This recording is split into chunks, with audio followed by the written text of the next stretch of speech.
తండ్రి గారి యొక్క కార్యక్రమం మరవకుండా వారి పిల్లవాడి వంశీ కృష్ణ గారిని మీ నాన్నగారి యొక్క పేరు నిలబెట్టాలి, నాటకంలోనూ దుర్యోధనలను అర్జునులను నేర్చుకుని ఈ పై స్థాయికి ఎదగాలని చెప్పేసి ఈ పల్లె మధ్య నాటకాలలో కూడా ఆంధ్రప్రదేశ్లో కూడా పట్టగానే ఇక్కడ ఉండేది వంశీ కృష్ణ గారిని వాళ్ళ నాన్నగారి గురించి చెప్పడానికి 4 సలహాలు ఇవ్వడం జరిగింది.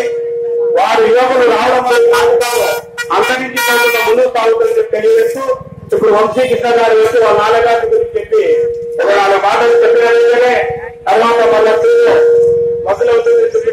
కనిపిస్తూ ఆ సీన్ తర్వాత భవాని ఆ తర్వాత పరీక్షలు స్టార్ట్ అవుతుంది. ప్రేక్షకులందరూ ఈ కార్యక్రమాన్ని విజయవంతం చేయవలసిందిగా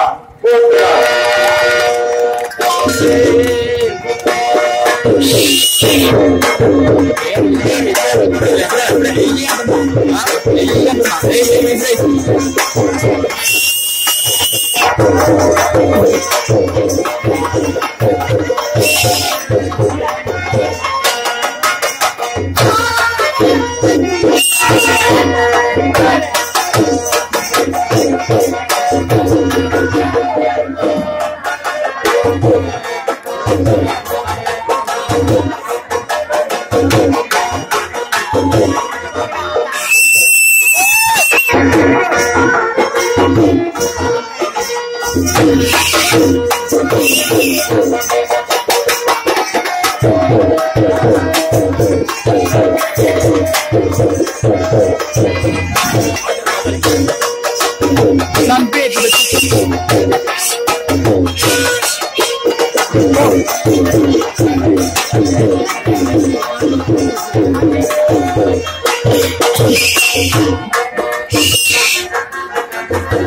అవునా ఈ మనిషి రచన ఏమి కానీ ప్రకృతి సందేశ నదీకరిస్తూ సార్వభౌముండనైనా ఆ మానవుని సైతం ఆకర్షిస్తున్నదే ఏమి నదిత్యములు అపూర్వములే ఈ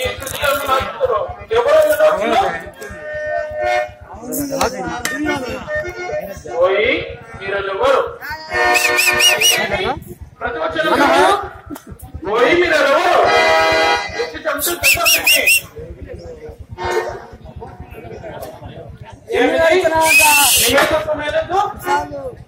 చాలా పంచికలు భ్రమ కించిత్ మత్ప్రాణాసక్తమైన మాట భ్రమ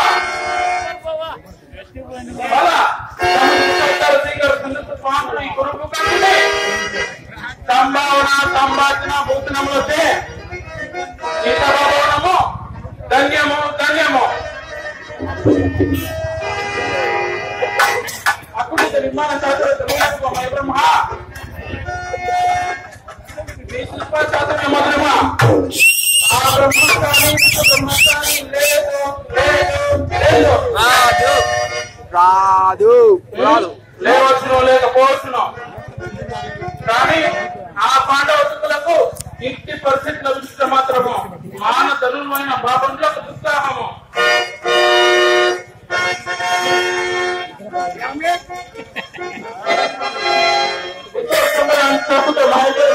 కావచ్చును అసలు నిజంగా మా పొందినా ఉండవచ్చును.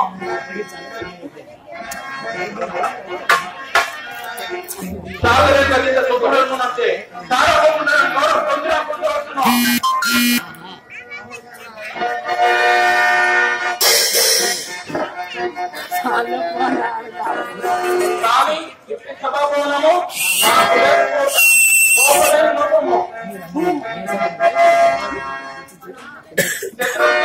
కంటే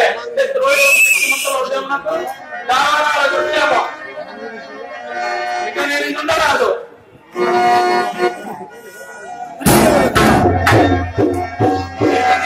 విలాసభద్రుడు నాకు ఇక వచ్చే కట్టము పరులు ఎవరు లేరు కదా, పరిగెత్తలేదు కదా. ఇస్తే ఈ మాయతో మా కొడుకుగా ఉంచుతా నిస్సందేహముగా పాండవతులు మమ్మల్ని ఇప్పటికే ఏంటి సభాపన సుందర జలచర సంచార జలాశయమా పాండవులు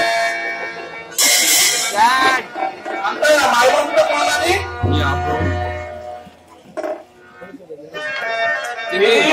వచ్చినాం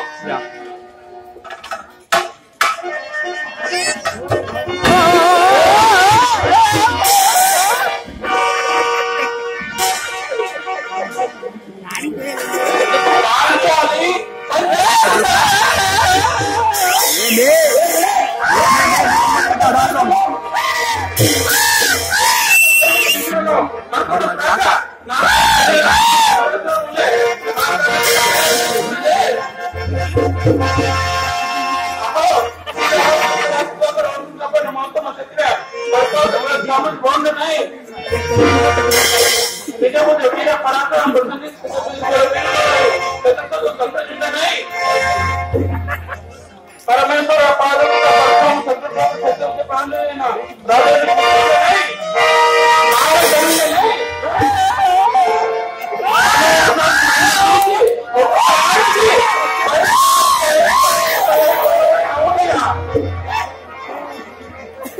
अहो तन पशुवतो तुल्य भाव संभाविता लक्षण मुक्ति ना भवित पांचाली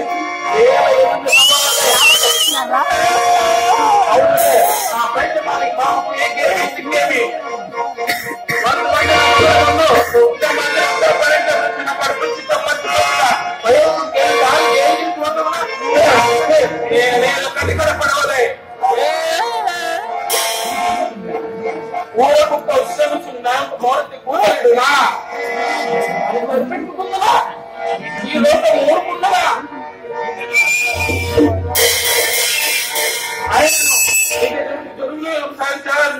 నేనే రావాలి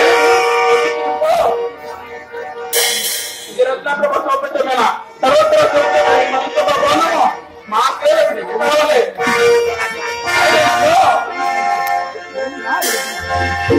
అందులో చిత్ర లాభ మాకే కలగవాలి.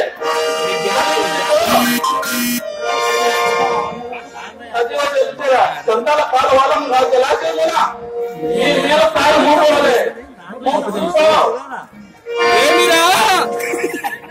ఆదిమంత్రులైన అనుమానితులైన అర్థించిన మమ్ము అవమానపడిన దక్కమవుతున్నాయి మా మాట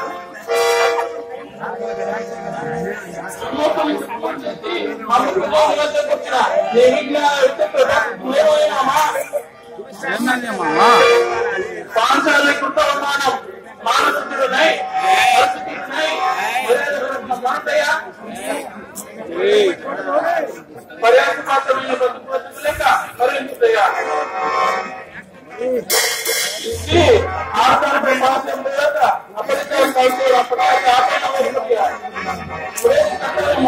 అది అది అది వేరేది అసలు అది కాదు వచ్చేసి యాక్చువల్లీ పాంచాలి పంజాబ్ అంటే ఆమె నవ్వుతా చూడు నవ్వితే అది అసలు అది ఆ సీన్ లేదు దీంట్లో లేదు అది వేరేది. నాకు ఈ అవకాశం ఇచ్చినటువంటి ఆర్గనైజర్ తోట రాముడు గారికి ధన్యవాదాలు. మరియు శివరామరెడ్డి మా నాన్నగారి స్నేహితుడు. మా నాన్నగారు చాలా కళారంగంలో చాలా రాణించారు. హరిశ్చంద్రుడు, దుర్యోధనుడు, అర్జునుడు ఇలా చాలా కళారంగంలో చాలా కృష్ణుడు, శ్రీకృష్ణుడు, హరిశ్చంద్రుడు చాలా రాణించారు. నేను కూడా మా నాన్నగారు అలాగే నాటకరంగంలో రాణించాలనుకుంటున్నాను. మా గురువు గారు శివరామరెడ్డి గారు నన్ను ప్రోత్సహించి నాకు ఈ అవకాశం ఇప్పించారు. నేను ఆర్గనైజర్ రాముడు గారికి చెప్తున్నాను, ప్రతి సంవత్సరం నేను నాన్నగారి లాగే శ్రీకృష్ణ పరగతిని కూడా అనే సంవత్సరం నేర్చుకొని వచ్చి నాటక మాత్రం చెప్తున్నాను. అలాగే ఎవరో మళ్ళా మా తమ్ముడు మురళీకృష్ణ గారిని నేనెందుకు బ్రో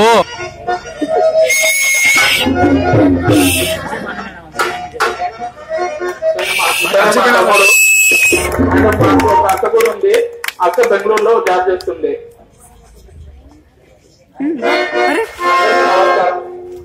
నా పేరు మురళీకృష్ణ. నేను డాక్టర్ వైద్య గోపాల్ గారి చిన్న కొడుకుని. అందరికీ ముఖ్యంగా చెప్తుంది కనుక అంతరించిపోతున్న మన నాటక కళారంగాన్ని అందరూ అభివృద్ధి చెందించాలని, యువత కూడా నాటకాన్ని మర్చిపోకూడదని. అందరికీ నాటక రంగం అంటే ఏంటో తెలియదు. ఇప్పుడు చాలా మంది తెలుసుకుంటున్నారు కూడా.